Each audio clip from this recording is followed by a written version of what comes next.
Hello, I'm John and I am the video specialist here at Digital22.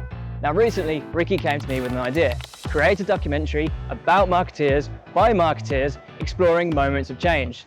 Now for this episode, I needed to enlist the help of an expert, so I reached out to Molly. She's going to be joining me on this episode and we're going to check out Revival Beds. But this show isn't about us at all. It's about inspiring companies, people and stories. Often we're brought in at moments of change, whether it's a new marketing manager or director, a pivot in strategy or the need for new technology.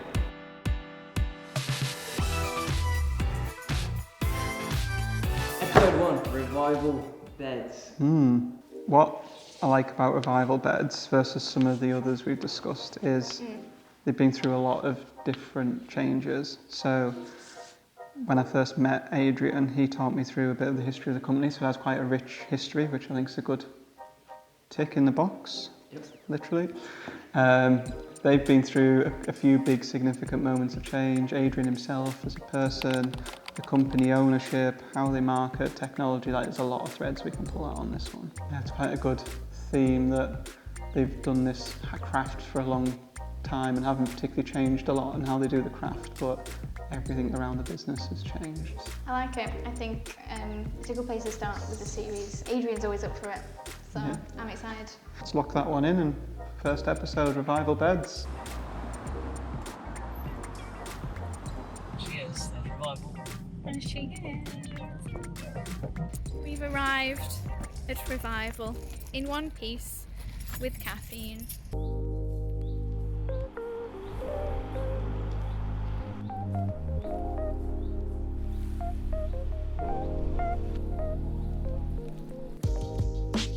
It's a strange place just to have like a warehouse with all that like beautiful furniture in. You don't think? Yeah, I mean, the company's been going now since 1983, and there's not many of us left now, but Retford back then was known for, you know, there was a lot of bed manufacturers in the town.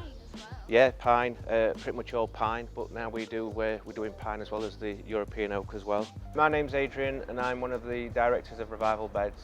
One of the bits that fascinated me when I first went to Revival Beds is how Adrian and James ended up as owners of the business, which is really unusual, but it was a very pivotal moment for the company. The people who owned Revival Beds were coming to the back end of their careers, and having James and Adrian within the business in different roles, they actually came to a decision to pass the business down to these guys. So I'd love to go and have a chat with Adrian and see exactly how that happened, what the impact was, how Adrian felt about becoming the owner of a business rather than the marketing manager of a business. How far is the other factory? Oh, it's just here. Yeah. So this one's a little bit more interesting in a way because this is where everything's made. So there's more big machinery, more noise. Morning, Margaret, you all right? We're just doing a bit of videoing. I've got my makeup on. Are you all right? Good, nice to see you. James is up in other office. How long have you worked here? Almost 10 years now. Started off solely looking after the marketing, and then 2.5 years ago became a director and part owner with my business partner James Littlebud. So when me and business partner took over 2.5 years ago, looking back then, moving across to the CRM and with working with Digital22, that was the first big thing I did within the first sort of 3 months of doing this new role. So that just shows really our believed in the inbound approach and confident in what you guys could do for me. So this section of the workshop here, what Martin and Andy are doing is, when someone has a bed with underbed drawers, they have to build it here, because each set of drawers is individual to that bed, and it has to be a perfect fit. So anything that's got underbed drawers, they build it here first to make sure it all fits nicely, and then we take it down, and then that's when it goes into the other workshop, and then we do extra sanding, staining, waxing, and then it goes out for a delivery. You know, when markets were big in the day, there's a big local market, well there was, called Thorsby Market, and they used to put a couple of beds out on display and take £5 deposit as an order, and so they used to get sales that way as well.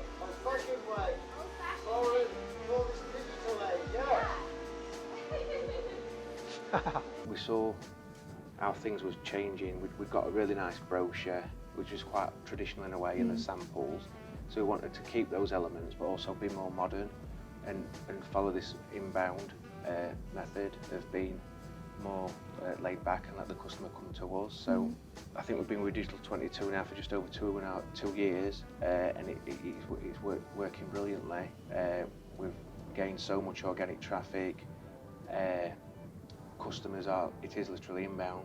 People ring us, they ask questions, we advise, we help, we send them brochures, samples, downloads, and we leave it with them, and then they ring us if and when they'd like to order. So, you know, from what it was 2.5 years ago, 5 years ago, it's a completely different process, but it's a great example of sometimes you know where you need to be and you want to do that, but there's a lot of key factors involved in making sure you get to that place, and obviously we wanted to do that, but we also had HubSpot and Digital 22 managing HubSpot that's got us to where we want to be. I think if we recorded this, like you said, a year ago, things would be a lot different for Adrian. And I'm excited to talk a little bit more about how he went from B2B to B2C, because obviously it's a massive change in marketing, direction, just general processes, and I think he has a lot of insight to share. Definitely. I think that was a first big pivotal moment, wasn't it? And maybe if they hadn't have done that, we might not be here talking about them. And I suppose a lot of the other businesses around here were B2B, so how have you evolved from that, really? Yeah, so back when we started in 1983, there was a lot of other manufacturers doing the same thing, selling predominantly to the shop floors. Then we a lot of the companies sort of went under because of the imports that came in, but as that was happening, the previous owners created the website, and I think there was like one of the first companies really to get under the Google Ads to start attracting end users to the website rather than other businesses. So it started from there really. Back when it was a B2B manufacturer, we probably had 5 or 6 beds in the range, but now if you look today, because we to the end user and all the different shapes and sizes we do, we've got like 25 beds in the range, and we do all different shapes and sizes, so we make 2 of each bed every week rather than 6 of 5 beds. We're doing 1 of 25 beds a week, so it's a completely different model what we work to now. If you want to have a look inside, you can see for yourself. We've got all sorts really. This is the second workshop, so this has come down from the beds and the furniture have been made at this point. They come into this workshop and they go down for extra sanding. So this is the prep room. You can see in there's all sorts of, there's a bespoke wardrobe in there I think, which will be a specific height and width for that customer. So as well as the core range, we can do bespoke options as well. When did you start seeing interest in bespoke options, or was it just that you couldn't facilitate it before? I think we could always do it, but because we used to do more of a small amount, was very much more sort of production orientated in a way, and now it's more tailored towards a customer. And obviously when we developed the website and we understood more about how we can promote what we're good at, so like bespoke beds and furniture, and the help with you guys, that obviously means it gets us there on where we need to be, and we get more interest that way. This is a showroom, Molly.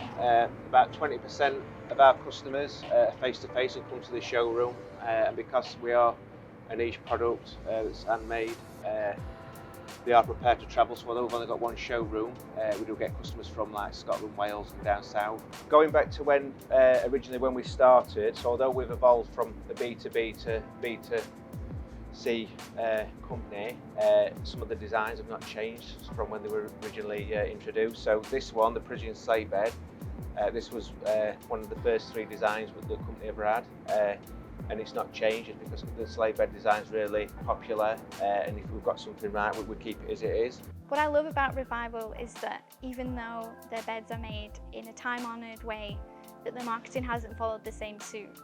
It's not archaic at all, and it has evolved as it's needed to. And what's most transformative is about how the consumer can digest Revival's offering in the way they choose, whether that is through a lovely tangible brochure or through a PDF that gets emailed straight to them.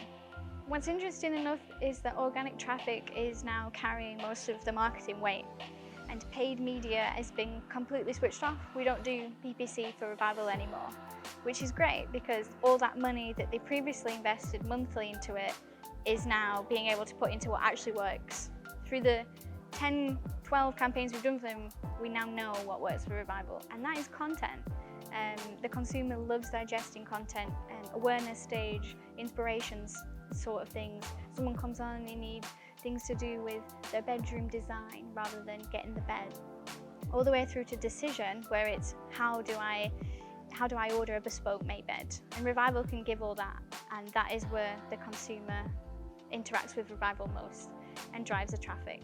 So what I'm really interested in now is how we build on that. For me, the key takeaway is what Adrian speaks about next. When we were looking at the CRMs, there's obviously a lot in the marketplace, but knowing which one was the best is quite difficult. And then also at the same time finding someone who can manage it for us. So there were two key elements to it really, is the right CRM with the right agency that can manage it for us. So other than time and just that within that time using HubSpot more and more, so it's utilising more of the business and how it can help us. The same with Digital 22, creating the blog posts over 2 and a bit years now. Other than the time element of it, it's been fine. Like I said, there was a lot of research done before, looking at the CRMs and then looking at the agencies, because if one was right and one was wrong, it wouldn't work. So there were two key elements that needed to work together to bring into the business. And as an office, as a team, we've been working with it for over 2 years now, and it's been a really good introduction. So at what point did you decide you needed like a marketing agency to support your already success, and what was your criteria for that? So what I wanted to do is I could see that the sales process is evolving over the years, where it was more, and customers had the opportunity to make up their own mind via research of the internet. There was a lot of information on the internet of everything that you needed. So I did want to become inbound rather than outbound. And I was also looking for a new CRM that would take a lot of the, because we used to be very manual with emails and phone calls, so I wanted to automate that process. I also knew how important it was to get someone to manage that for me. I saw Ricky, he was doing some seminar meeting thing, and he was talking about HubSpot and the things we could do with it, which I sort of knew the sort of things we could do, but I was really confident in how it came across and what it could do. So I thought, well, what I wanted was a leading CRM and a leading marketing agency that could manage that for me, and that's really what we did. Going back onto HubSpot, when I was initially looking at CRMs and looking what was involved, as a package, thinking, it's a big commitment. Can we sort of move to that level? Is it going to be worthwhile? Is it going to work? Is it going to be profitable? And then I'm thinking, there's no way I can have this and run it myself, and then I need to look for a marketing agency that can manage that for me. So you combine the two together, you think, this is it's a big commitment, it's the best money I've spent without a doubt.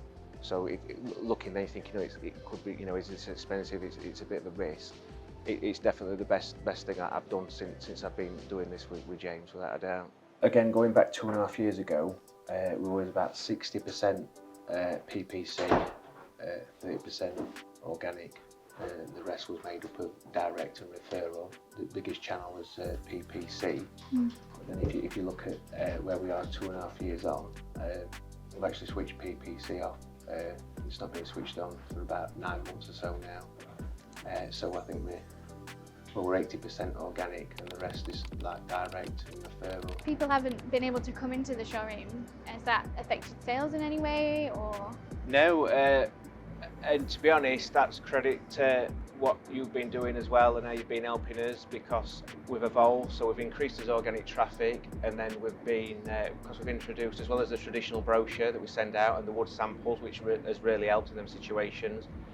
And then we've got policies in place like the 21-day money back promise, so it's quite safe that if they don't want it after 21 days, they can give it us back. Yeah. But as well as all the pieces, contents pieces you've been doing and the downloads, it's giving people all this information that we didn't have before. So it makes them confident enough to say, yeah, I'll place an order with a deposit, and we get that order out to them. So now we've seen no negatives. The showroom will be back open as soon as it can be, and we have got some people waiting to come and have a look, but we've not seen a drop in sales from the showroom being closed now. It's clear that he had a marketing vision that he wanted to execute, and I particularly liked when he said he wanted a leading CRM and a marketing agency, and for the longest time he couldn't find one that was compatible with each other. And obviously that's where Ricky came along. He saw Ricky at an event and he went, light bulb moment. And honestly, Adrian's got so many great ideas, and so I'm glad that he's in the position that he's in. He's very engaged with the marketing. He's always got some great things to bring to the table, and I look forward to seeing how we take it further with Revival. Yeah, we are traditional. It's traditional products, but we are using new technologies and new ideas within those beds. What we're doing here, we're putting panels together. So we're putting big panels of wood together using smaller pieces. And before, that clamp, we'd glue it and it'd be clamped like that, and we'd have to wait for it to dry. So it may take 3 to 4 hours. But now we use this machine and it works a little bit like a microwave. So you zap it in 3 sections and then it's instantly cured. So what was taking 3 hours just takes like 5-10 minutes. So it's just another example how we're using the traditional and the modern to improve everything we're doing.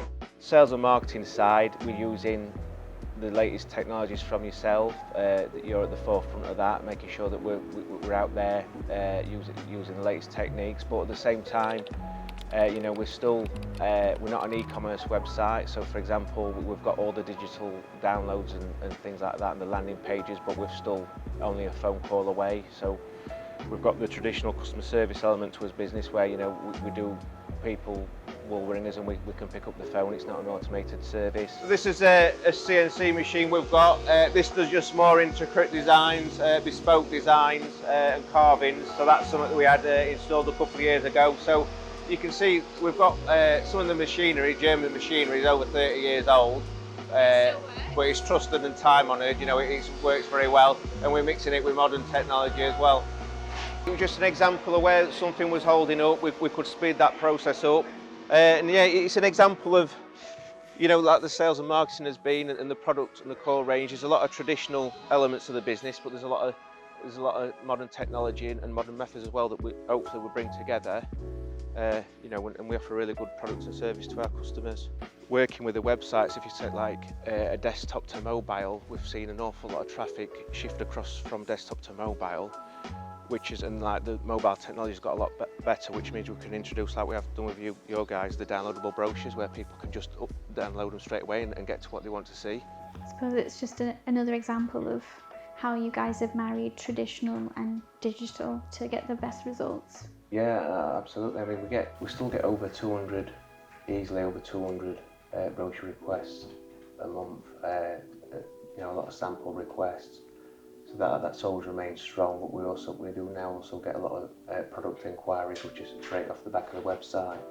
We've introduced more ways of getting leads, like the downloadable brochures that we didn't have.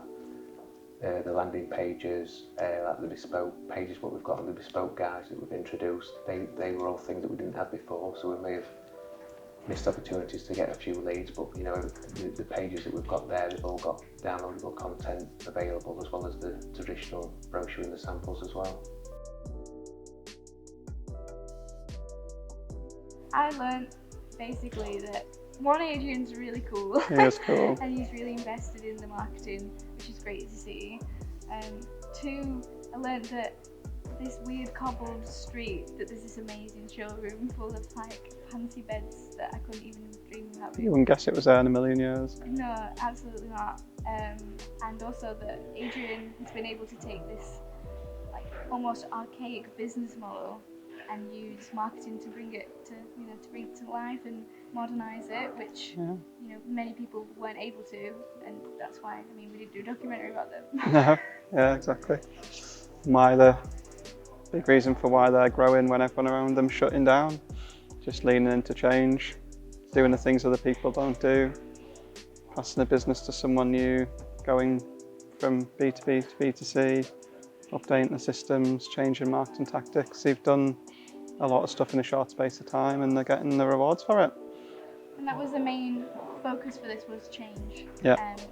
Because we've worked with Adrian for how many years? It's good 2.5 years-ish, I'd say. And we've seen so much change in just that small amount of time, like you said.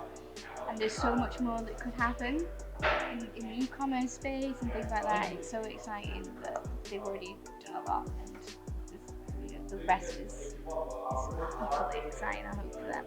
Yeah, I think why we made this show, this is a perfect example of if you do things, if you change, if you try to push forward, you can be successful.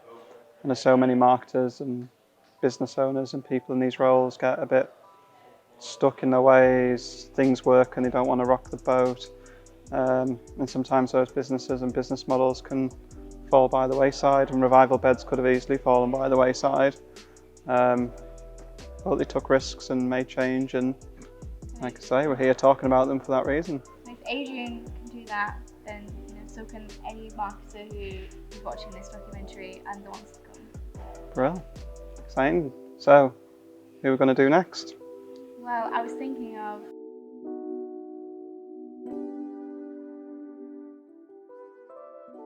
Yeah, so what's next? So we're going to carry on with the traditional techniques as traditional products that are handmade in the UK, but we're going to carry on, move forward in a digital sense with HubSpot and Digital 22, making sure we're communicating our products and services the best we can, and be at the forefront of that. So we're always moving forward, and we don't step backwards.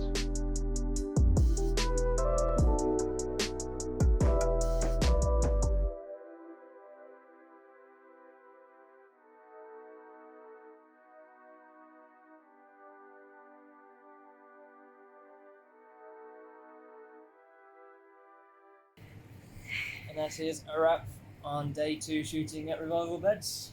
Very nice. Nicely done. Nicely done too. Nicely done.